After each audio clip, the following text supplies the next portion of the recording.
Students, आज हम क्षितिज के अध्याय नंबर 12 कैदी और कोकिला माखनलाल चतुर्वेदी जी कविता की व्याख्या समझेंगे। बच्चों, हमने पहले 107 पेज पे हमने 3 पैराग्राफ की व्याख्या समझी थी। आज हम अपनी क्षितिज की बुक का पेज नंबर 108 का 3rd पैराग्राफ देखो। इस शांत समय में अंधकार को भेद रो रही हो क्यों, कोकिल बोलो तो चुपचाप मधुर विद्रोह बीज इस भांति बो रही हो क्यों, कोकिल बोलो तो। इसमें माखनलाल चतुर्वेदी जी उस कारावास के वातावरण का चित्रण करते हुए कहते हैं, इस शांत समय में। बच्चों, पहले वाले पैराग्राफ में हमने कारावास के में दी गई कठिनाइयों के बारे में कवि ने कोकिल को बताया था कि अंग्रेज़ों के द्वारा उन्हें कारावास में क्या क्या पीड़ाएं, उनके ऊपर क्या क्या अत्याचार होते थे, उन अत्याचारों के बारे में वर्णन किया गया था। अब इस पैराग्राफ में क्या बताया गया है, इस शांत समय में। इसमें भी कवि माखनलाल चतुर्वेदी जी कोयल को संबोधित करते हुए कहते हैं, इस शांत समय में। इस शांत कौन सा समय? क्योंकि कवि को कोकिल की जो स्वर है, उसकी जो आवाज़ है, वो अर्धरात्रि में सुनाई दे रही है। और अर्धरात्रि में वातावरण कैसा होता है बच्चों? चारों ओर बिल्कुल शांत वातावरण होता है, चारों ओर निस्तब्धता छाई हुई होती है।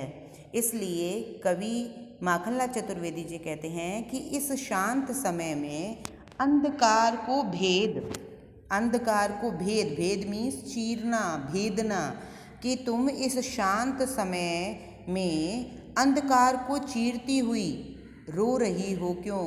तुम्हारी जो मीठा स्वर है उसमें दर्द या वेदना का स्वर मुझे आज क्यों सुनाई दे रहा है।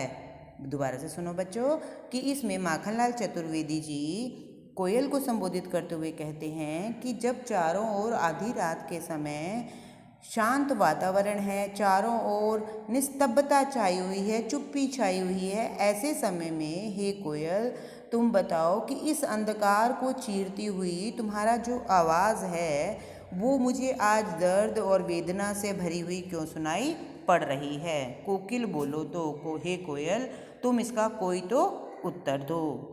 चुपचाप मधुर विद्रोह बीज इस भांति बो रही हो क्यों, कोकिल बोलो तो। और कोयल को संबोधित करते हुए कहते हैं कि तुम इस चुप्पी के वातावरण में चुपचाप विद्रोह रूपी जो बीज है, विद्रोह का जो बीज है, तुम क्यों बो रही हो? क्या तुम हमें अंग्रेज़ों के विरुद्ध कोई चीज़ बताने के लिए आई हो, या तुम हमारी हिम्मत बढ़ाने के लिए आई हो? हे कोयल, तुम कुछ तो उत्तर दो कि तुम ऐसे वातावरण में तुम्हारा चीखना, तुम्हारा हुकना जो है वो किस बात को साबित करता है। हे कोयल, कुछ तो उत्तर दो। काली तू रजनी भी काली, शासन की करनी भी काली, काली लहर कल्पना काली, मेरी काल कोठरी काली, टोपी काली कमली काली, मेरी लोह श्रृंखला काली, पहरे की हूँ कृति की ब्याली, तिस पर है गाली ए काली। इसमें भी माखनलाल चतुर्वेदी जी कोयल को ताना देते हुए क्या कहते हैं, काली तू, कि हे कोयल तुम काली हो, क्योंकि कोयल का वर्ण क्या होता है बच्चों? काले रंग का है। इसलिए कोयल को क्या कहते हैं कि तुम काली हो। रजनी भी काली, रजनी मीन्स रात, और रात भी जो आधी रात में तुम चीख रही हो, ये रात भी तुम्हारी तरह काली है।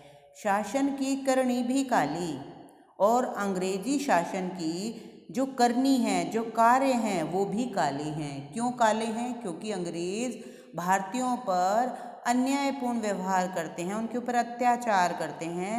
अंग्रेज़ों की जो करतूतें हैं वो भी काली और अन्यायपूर्ण हैं। इसलिए उन्होंने कहा है शासन की करनी भी काली। किसका शासन बच्चों? अंग्रेज़ों का जो शासन है उसको, उसके कार्य को भी कवि ने काला बताया है। काली लहर कल्पना काली, और काली लहर जो जिस काल कोठरी में वो बंद हैं, तो वो कहते हैं कि अंग्रेज़ों की जो काली लहर, उनकी जो मन की भावनाएं हैं और उनकी जो भावनाओं की जो लहरें हैं वो भी काली हैं। मेरी काल कोठरी काली।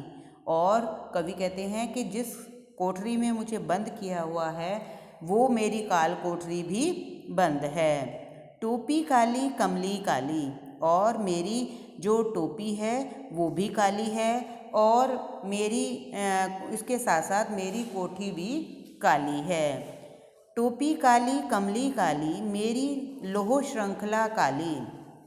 और मेरी काल कोठरी जो है वो चारों ओर अंधकार छाया हुआ है, इसलिए अंधकार छाने के कारण मेरी जो कोठरी है ये काले रंग की है।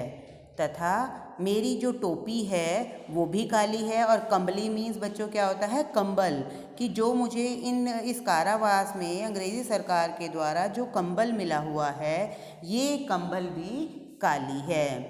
मेरी लोह श्रृंखला काली, और मुझे जिस लोहे की जंजीरों में मुझे बांधा गया है वो लोहे की जो श्रृंखलाएं हैं वो भी काली हैं।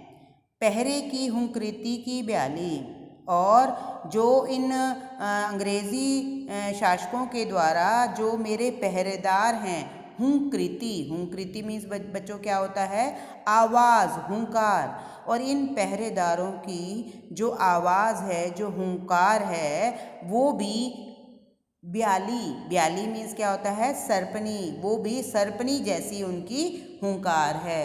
अर्थात कवि इसमें क्या कहने जाते हैं कि अंग्रेज़ों ने मेरे ऊपर जो पहरेदार बिठाए हुए हैं उनकी जो आवाज़ है, उनकी आवाज़ एक सर्पनी के समान है। तिस पर है गाली ए आली।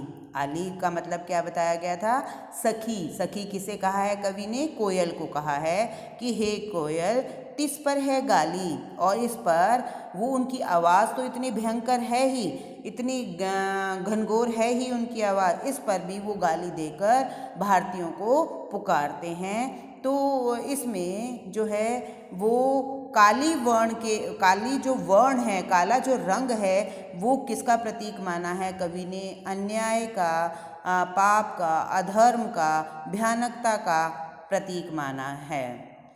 इस काले संकट बादल पर मरने को मत बोलो तो, अपने चमकीले गीतों को क्यों कर हो तैराती कोकिल बोलो तो। इसमें कवि माखनलाल चतुर्वेदी जी फिर कोयल को ही संबोधित करते हुए कहते हैं कि इस काले संकट रूपी सागर पर, क्योंकि जेल में चारों ओर संकट का वातावरण है, चारों ओर अन्याय, अधर्म, पाप, और उनके ऊपर घनघोर अत्याचार किए जाते हैं भारतीयों के ऊपर। इसलिए वो कोयल को संबोधित करते हुए कहते हैं कि इस काले, क्योंकि काला जो है वो अन्याय का प्रतीक माना गया है, तो इस काले संकट रूपी सागर पर मरने को मदमाती है कोयल, तो मरने के लिए क्यों उतावली हो रही हो, क्यों मदहोश हो रही हो, क्योंकि यहाँ पर इस कारावास के ऊपर तुम्हारे बोलने का क्या तात्पर्य है कोयल, कुछ तो उत्तर दो। क्योंकि ये इस कारावास के ऊपर बोलने का जो तात्पर्य है वो है अपने आप को मरना, अर्थात अपने आप को कुर्बान कर देना। वो कहते हैं कि इसके तो चारों ओर संकट रूपी बादल छाया हुआ है, इसलिए इस पर मरने के लिए तुम क्यों उतावली हो रही हो, हे कोकिल बोलो तो।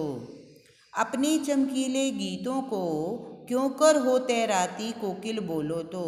अपने चमकीले गीतों को, अपने चमकीले गीत क्यों कहा गया है, चमकीले गीत मीन्स मस्ती के गीत, क्योंकि कोयल जब बोलती है तो उसका जो स्वर है, उसके जो गीत हैं वो हमारी कानों को बहुत मधुर लगते हैं, बहुत अच्छे लगते हैं, इसलिए कवि ने उन्हें चमकीले गीत कहा है, मस्ती के गीत कहा है कि तुम अपने मस्ती के भरे हुए गीतों को क्यों कर हो तैराती, क्यों अपने मस्ती भरे हुए गीतों को क्यों इस जेल की काल कोठरी के ऊपर जो है तुम सुना रही हो, हे कोयल कुछ तो बोलो। तुझे मिली हरियाली डाली, मुझे नसीब कोठरी काली, तेरे नभमर में संचार, मेरा 10 फुट का संसार, तेरे गीत कहावें वहा, रोना भी है मुझे गुनाह, देख विषमता तेरी मेरी, बजा रही तिस पर रणधेरी। इसमें कवि माखनलाल चतुर्वेदी जी कारावास की पीड़ा से बहुत अधिक पीड़ित हैं और चाहकर भी वह सुख दुख को प्रकट नहीं कर सकते, इसलिए वे अपने में और कोयल में अंतर बता रहे हैं कि मुझ में और तुझ में बहुत अंतर है, इसलिए तू हे कोयल यहाँ से चली जा। क्यों? क्योंकि मैं तो कारावास में बंद हूँ और तू स्वतंत्र है, आकाश में स्वच्छंद विचरण कर सकती है। मेरे पास जो तेरे पास तो पूरा आकाश विचरण करने के लिए, संचार करने वाले के लिए है, और मेरे पास एक 10 फुट का एक संसार छोटा सा कमरा है, और तेरे गीतों को तो सुनकर लोग वाह वाह करते हैं, और मैं तो अगर काल कोठरी में बैठकर रो भी पड़ता हूँ तो लोग मेरे ऊपर ये मेरे लिए गुनाह होता है। क्यों? क्योंकि अंग्रेज़ अगर हमारी विवशता को, हमारे दुखों को, हमारी पीड़ाओं को अगर ऑब्ज़र्व भी कर लेते हैं तो वो सोचते हैं कि हम अपनी करनी में कामयाब हो गए हैं, क्योंकि वो अत्याचार बच्चों इसीलिए ढा रहे हैं भारतीयों पर, ताकि जो उनके अंदर देशभक्ति का जुनून है वो उस जुनून को ख़त्म कर सकें। तो वो कोयल और अपने में अंतर बताते हुए क्या कहते हैं कवि माखनलाल चतुर्वेदी जी, तुझे मिली हरियाली डाली। यहाँ पर बच्चों तुझे किसे कहा गया है? कोयल को कहा गया है। तुझे मिली हरियाली डाली कि हे कोयल, तुझे तो हरी भरी पेड़ों की डालियाँ नसीब हैं।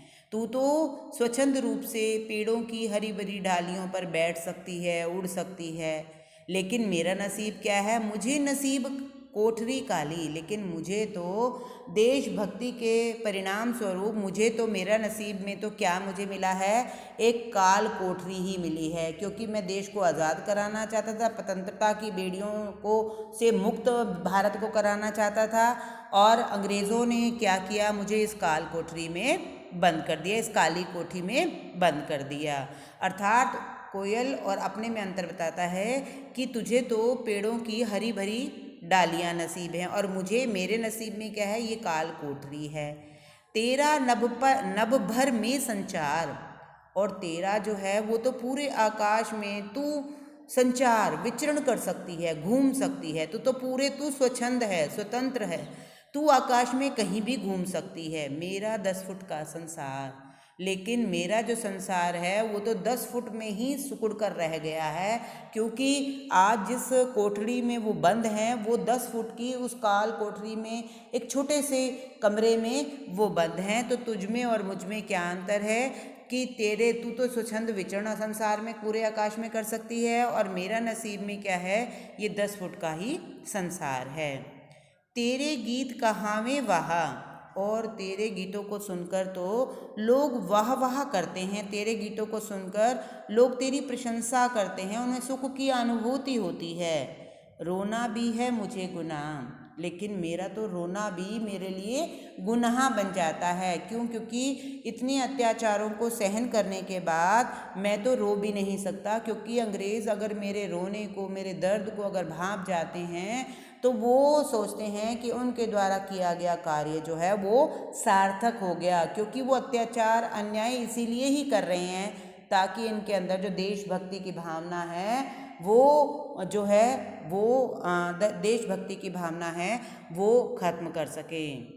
देख विषमता तेरी मेरी बजा रही तिस पर रण भेरी, देख विषमता तेरी मेरी, और इसीलिए तेरी और मेरी जो विषमता है, तेरे में और मुझ में जो भेदभाव है वो होते हुए बजा रही तिस पर, तब भी तेरी और मुझ में अनेक अंतर होते हुए भी तू युद्ध की का बिगुल बजा रही है। रण भेरी, रण मीन्स युद्ध, भेरी मीन्स उसकी बिगुल की आवाज़, क्यों फिर भी तू इतनी तेरी और मेरे में विषमता होते हुए भी तू युद्ध का बिगुल बजा रही है। इस हूँ कृति पर अपनी कृति से और कहाओ क्या कर दूँ, इस आवाज़ के ऊपर मैं बताओ अपनी रचनाओं को, अपनी ओजस्वी कविताओं को लिख सकता हूँ। हे कोकिल कुछ तो बोलो। कृति मीन्स क्या होती हैं? रचनाएं।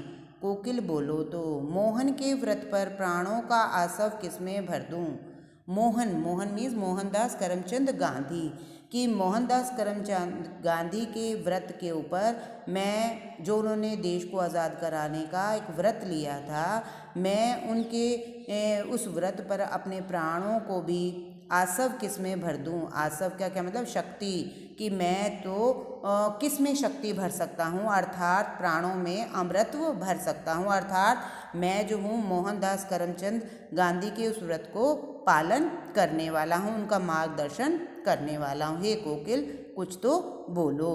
इसमें बच्चों क्या है कि वही संबोधन शैली का वर्णन किया गया है, खड़ी बोली का वर्णन किया गया है, और इसके साथ साथ सरल प्रवाहमयी भाषा, चित्रात्मक वर्णनात्मक भाषा शैली का वर्णन किया गया है, तथा जहाँ जहाँ पर अनुप्रास अलंकार का वर्णन है तो आप वर्ण की आवृत्ति के द्वारा आपको पता चल जाएगा कि अनुप्रास अलंकार का वर्णन कहाँ किया गया है। तो बच्चों आशा है आपको ये कविता समझ आ गई होगी। धन्यवाद।